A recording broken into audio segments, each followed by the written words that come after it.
একের পর এক স্বর্ণ চোরাচালানের নজিরবিহীন ঘটনা ঘটেই চলেছে বাংলাদেশে।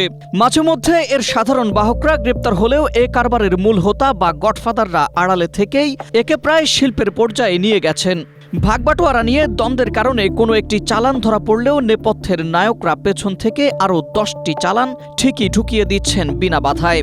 দৈনিক কালের কণ্ঠের এক প্রতিবেদনে উঠে এসেছে এসব তথ্য। ঢাকা কাস্টমস হাউসের বরাত দিয়ে প্রতিবেদনে বলা হয়, 2021 সাল থেকে চলতি বছরের এ পর্যন্ত 6 বছরে হযরত শাহজালাল আন্তর্জাতিক বিমানবন্দরে উদ্ধার হয়েছে প্রায় 1902 কেজি স্বর্ণ, যার বিপরীতে মামলা হয়েছে 345টি। স্ট্রবেরি সুপার ডটেড ও ক্লাসিক ভ্যারিয়েন্ট সেন্সেশন জাগুক শিহরণ।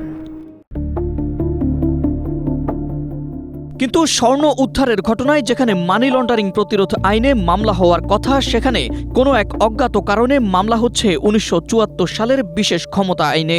আর এ কারণেই এসব মামলায় চোরাচালানকৃত স্বর্ণের উৎস খুঁজে বের করা কিংবা বিদেশে থাকা সম্পৃক্ত অপরাধীদের আইনের আওতায় আনা প্রায় অসম্ভব। দুর্বল আইনে মামলা করার কারণে একটিরও দৃষ্টান্তমূলক শাস্তি হয়নি, বরং এসব মামলার তদন্ত ও বিচার কার্যক্রমের দীর্ঘসূত্রতার সুযোগে বেশিরভাগ আসামি সহজেই মুক্তি পাচ্ছেন জামিনে। আর গডফাদাররাও সামনে আসেননি, ফলে থামছে না স্বর্ণ চোরাচালানের এমন বেপরোয়া সিন্ডিকেট। বিশেষজ্ঞরা বলছেন, তদন্তকারী কর্মকর্তারা চাইলে স্বর্ণ চোরাচালানের মামলাগুলো মানি লন্ডারিং প্রতিরোধ আইনের আওতায় এনে তদন্ত করা সম্ভব।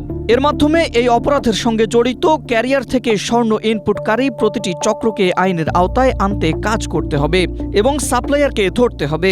সাপ্লায়ারকে ধরতে না পারলে এই চোরাচালান বন্ধ করা সম্ভব নয়।